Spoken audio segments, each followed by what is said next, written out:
Bismillah, alhamdulillahirabbil alamin. Wassalatu wassalamu ala asyrofil anbiya wal mursalin wa ala alihi washabihi ajmain. Sugeng rahayu semua para murid dan santri dan para pemirsa dimanapun berada. Untuk video kali ini tentang makna dan kata wejangan, diberilah judul video ini Wejangan Galene Kelor. Nah, ini keren.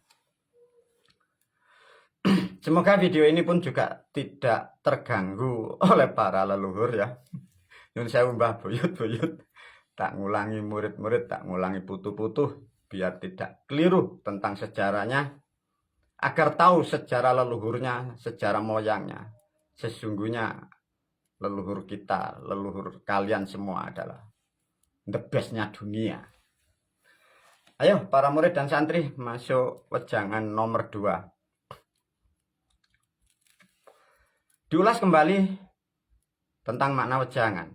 Wejangan adalah sesuatu ucapan atau kalimat yang tidak boleh salah. Siapapun yang bisa mewejangkan suatu kebenaran, manusia itu bertanggung jawab dunia dan akhirat, bertanggung jawab di atas hukum dari segala hukum. Maka melalui video ini guru pun juga menyampaikan, siapapun yang bila tidak paham tentang kehidupan, jangan sekali-kali memberi wejangan kepada siapapun. Taruhannya adalah kehidupan Anda masing-masing. Ini dipahamkan ya para murid dan santri. Beda, wejangan dengan pendakwah dan ceramah beda.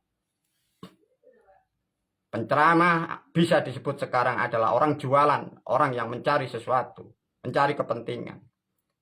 Orang-orang terdahulu disebutlah penjual obat. Mungkin dari era-era sekarang mungkin disebut para pembual, ya beda. Leluhur kita dari Jawa tidak akan pernah ada kalimat yang disebut dakwah. Semua sampai ini hari, siapapun yang menjalankan keilmuan dari leluhur kita itu disebut wejangan. Beda yang di luar di sana-sana itu. Dipahamkan ya bedanya di situ.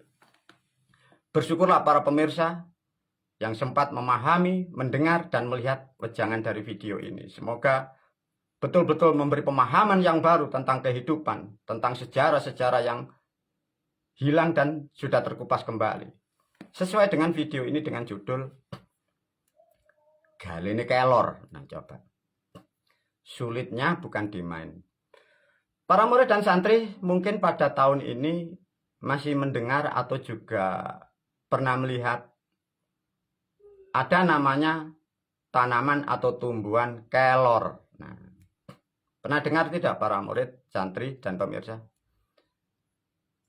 Kelor rata-rata para pemirsa ada yang dibuat sayur. Tapi identik kata kelor ini hubungan dengan manusia yang meninggal atau manusia yang mati. Tatkala di Jawa, siapapun manusia itu yang meninggal dunia, biasanya rata-rata dicarikan daun kelor untuk sebagai alat tambahan untuk memandikan si mayit. Sebagai alat pembersih rohani atau nilai spiritual, barangkali manusia si mayit atau almarhum ini mempunyai ilmu-ilmu yang tidak bermanfaat sehingga dimandikan dengan daun kelor. Itu sejarah yang sampai sekarang dilakukan terutama di Jawa. Lantas apa hubungan yang mau ditarik atau yang disampaikan oleh guru di video ini? Para pemirsa dipahami ya. Tatkala generasi muda sekarang kelor pun juga jarang, ya, jarang yang paham. Tapi ini yang diulas para pemirsa. Satu, ada daun kelor, ada tanaman kelor.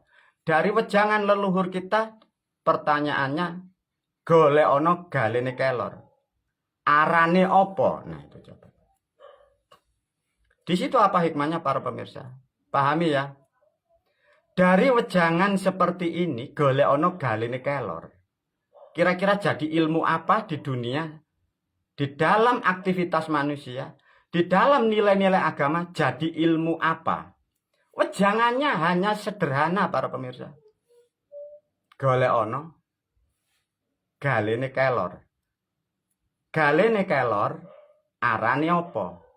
Cuman itu mengembang jadi kitab, menjadi peranatan. Satu contoh, tatkala daun kelor sebagai simbol untuk memandikan, alat tambah bagi si mayit,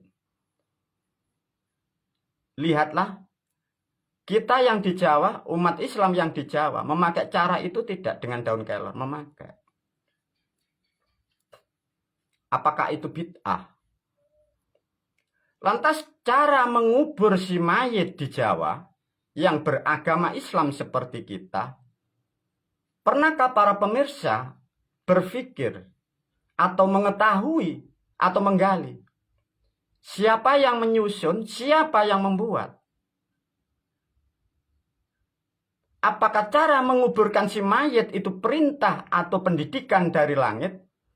Ataukah itu pendidikan dari negara Arab? Diulas oleh guru melalui video ini. Karena guru sudah menerangkan semua sejarahnya dari keilmuan leluhur kita, para pemirsa. Apa yang dimaksud guru? Yang disebut kelor. Kelor itu sama mempunyai dua makna, para pemirsa. Kelor itu ada bendanya, ada tanamannya ya. Yang dimaksud kelor itu menerangkan arah. Ya, arah. Bahasa keilmuan atau bahasa Jawa itu menerangkan kiblat. Kailor. Coba. Kailor jadi kelor. Sekarang kita menyebut arah, dalam bahasa Jawa lama itu disebut kiblat lor. Diulas sedikit oleh guru biar paham para pemirsa. Tatkala lor disebut utara, barat disebut kulon, selatan kidul, timur jadi wetan. 4 arah disebutlah 4 kiblat. Pemirsa tidak pernah paham, tidak pernah mengerti, tidak pernah menggali, tidak pernah observasi. Artinya kata kiblat itu bahasa langit atau bahasa Arab atau bahasanya Rasul dari Arab. Para pemirsa, kalian sudah paham bahwa itu adalah bahasa Jawa. Kalau toh ada suatu kitab atau manusia atau umat bisa mengucapkan Bilal kiblati, artinya bahasa itu dan ilmunya dari Jawa. Lantas bagaimana para pemirsa? Bahasanya dari Jawa, ilmunya dari Jawa. Statement yang mengakui katanya turun dari Arab, dibawa orang Arab. Artinya para pemirsa seluruh dunia, seluruh Indonesia, Anda dikibuli guru-guru Anda semua. Lantas gimana guru? Nah, iya. Diulas ya. Lor, kailor. Maka diterangkan etan kidul kulon lor. Coba dipahamkan ya. Lor ini masuk ke ilmuwan ya. Keilmuan leluhur Anda, leluhur kita yang di Jawa. Lor itu disimbolkan diberi satuan warna ireng atau hitam. Membentuk karakter menjadi makhluk disebutlah di situ sebagai simbol gagak. Ya. Simbolnya burungnya gagak, warnanya hitam. Kiblatnya sebutannya lor. Tatkala etan kidul kulon lor ada masuk ke titik tengah. Bagaikan dari utara masuk ke titik tengah, pintu itu terbuka. Terbuka itu namanya ler. Di ler. Dari warna yang disimbolkan hitam dari keilmuan Jawa, para pemirsa, disimbolkan di situ manuknya manuk gagak. Lahirlah seorang manusia. Wujudlah manusia lahir di dunia. Karena hitam mewakili unsur bumi, dirubahlah menjadi kitab. Di dalam kitab agama Islam diterangkan katanya manusia dibuat dari tanah. Apa artinya, para pemirsa? Kitab yang menerangkan bahwa manusia diproduk dari tanah. Kitab itu nyimpang dan salah. Karena itu hanya peribahasa, dan peribahasa diterangkan dengan kitab menerangkannya salah. Sedangkan kesalahan sudah 1400 tahun, pendakwah menceritakan bahwa manusia dicipta dari tanah. Itu asalnya dari wejangan leluhur kita di Jawa. Dari wejangan yang tepat dan benar, ditulis di dalam kitab yang diatasnamakan agama Islam, diajarkan kepada umatnya. Nulisnya salah, ceritanya salah. Lantas gimana, guru? Semua sudah waktunya harus diluruskan. Artinya korban dogma, korban halusinasi berapa miliar manusia. Lantas yang membuat halusinasi orang masa lampau disampaikan kepada murid-muridnya dan guru-guru Anda, dan Anda pun juga mengiyakan. Konyol juga. Apa hubungannya, guru? Nah, itu sudah. Seperti itu faktanya. Sekarang dicek lebih dalam. Bagi kalian para pemirsa yang mengerti keilmuan dari leluhur kita, maka melalui video ini guru berpesan ya, tatkala menyebut kiblat, lor atau utara, tolong para pemirsa barangkali pemahaman yang di luar atau Anda salah memahami. Lor itu hitam warnanya, bahasa Jawanya ireng rupane, alami kelanggengan. Tatkala disimbolkan dari utara masuk ke tengah, ada kelahiran. Tatkala diproses program manusia dibentuk, diterangkan seperti searah jarum jam. Etan kidul kulon lor mlebu tengah. Lor ler. Tatkala manusia ini kembali kepada asalnya, dia harus melalui utara atau lor, kulon, kidul, etan. Inilah yang disebut kembali asalnya, kembali jati dirinya, kembali kepada leluhurnya, kembali kepada Tuhannya, dan kembali kepada moyangnya. Dengan pemahaman seperti itu, sehingga leluhur kita membuatlah suatu acara atau suatu tatanan. Tatkala manusia atau umat yang mengikuti ilmu Islam di Jawa, kalau meninggal dunia, kepalanya harus diletakkan di utara atau di lor. Bukan beralaskan kiblat yang dimaksud Ka'bah, itu salah pemahaman. Karena kodrat manusia lahir diibaratkan ibu itu di utara, tatkala manusia lahir yang benar adalah kepala dulu. Artinya kepala ini menuju ke selatan atau ngidul. Tatkala kembali menuju leluhur, pulang kembali kepada surga, kembali kepada moyangnya, maka kepala si manusia ini harus ditaruh di sebelah utara atau lor. Menetapkan asal-usul manusia itu. Pemahaman tentang penguburan si mayit ini pun dari leluhur kita, dari keilmuan Jawa. Begitu hebatnya. Tapi mengapa di luaran sana katanya semua kok miliknya orang Arab? Artinya kalian dikibuli dari kitab-kitab yang beredar, dan pembohongnya adalah negara kita sendiri, dari kurikulum yang sudah salah kaprah dan sudah menyebar di seluruh dunia. Lantas bagaimana, guru? Pikir kembali. Itu hak para pemirsa. Mau tersesat dan terjerumus, itu hak pemirsa. Tapi guru pun menyampaikan semoga kalian mendapatkan hidayah dan diberi kekuatan untuk menerima kebenaran. Karena menerima kebenaran adalah suatu hal yang sangat pahit. Dengan cerita ini buktikan para pemirsa, tatkala keilmuan menerangkan kejadian bangsa manusia, tatkala utara disimbolkan elor warnanya hitam, unsurnya bumi. Bukan manusia itu dibuat dari bumi.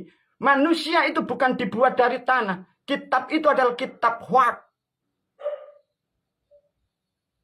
Lantas bagaimana kalau umat dididik dengan kitab yang bohong, kitab yang hoak? Maka pengikut agama itu yang mempercayai kitab itu sarafnya pasti rusak. Kehidupannya pun tak akan pernah bisa kembali kepada leluhur dan moyangnya. Karena programnya rusak. Yang merusak kitabnya, yang mengajarkan guru-gurunya, dan dibantu oleh negara dibiarkan. Keren. Di situ guru menyinggung sedikit para pemirsa. Kevalitan, keakuratan, keilmuan dari leluhur kita Jawa menerangkan sesuatu bukti otentik. Tatkala elor utara ireng rupani, manuani gagak. Maka setiap manusia yang akan pulang atau manusia yang mendekati kematian atau manusia yang ajalnya akan kembali. Lihatlah di dalam tubuh manusia itu pasti mengeluarkan sesuatu kotoran. Maka leluhur kita menyebutnya itu adalah telek gagak. Semua kodrat manusia yang menempati di alam dunia sebelum meninggal, dia pasti akan harus mengeluarkan namanya telek gagak. Tinggal tatkala manusia itu meninggal, ada yang mengetahui atau tidak, ada yang melihat atau tidak. Tapi sebagai kodrat manusia, sebelum nyawanya keluar dari tubuh, secara alamiah, secara hukum Tuhan, manusia mengeluarkan kotoran namanya telek gagak. Begitu hebatnya sejarah kejadian manusia diterangkan leluhur kita. Tapi begitu konyol bangsa negara, khususnya kalian yang di luar sana. Keilmuan yang sangat luar biasa. Kobeklis katanya kafir, musyrik, dan syirik. Sesungguhnya kalian dijerumuskan kitab-kitab yang tidak bertanggung jawab. Dan yang menjerumuskan Anda adalah guru-guru Anda sendiri dibantu oleh kurikulum yang sesat itu. Begitu hebatnya para murid. Iya guru gimana? Dengan cerita ini apa yang kalian ambil hikmah? Daur ulang pikiran Anda para pemirsa. Masih mengikuti jejak-jejak di luaran sana? Ataukah negaramu kau biarkan mengibuli, membodohi rakyat dan umat? Sesuatu ilmu hak intelektual dari leluhur kita. Diakui negara lain dibiarkan. Lantas bagaimana katanya ada pejabat dan yang lainnya? Katanya menjaga apa-apa yang ada di bumi Pancasila. Katanya menjaga dan melindungi apa-apa yang ada di negara kita. Lantas keilmuan dicuri orang? Kalian diam saja. Bagaimana guru? Itu tanggung jawab di luar sana. Aku selaku gurumu hanyalah sebagai penyampai. Dan aku hanya sebagai penasehat untuk kalian semua. Semoga nasihat ini bermanfaat kepada seluruh umat dan bangsa. Khususnya generasi yang ada di bumi Pancasila. Wabillahi taufiq wal hidayah wa ridha wal inayah. Assalamualaikum warahmatullahi wabarakatuh.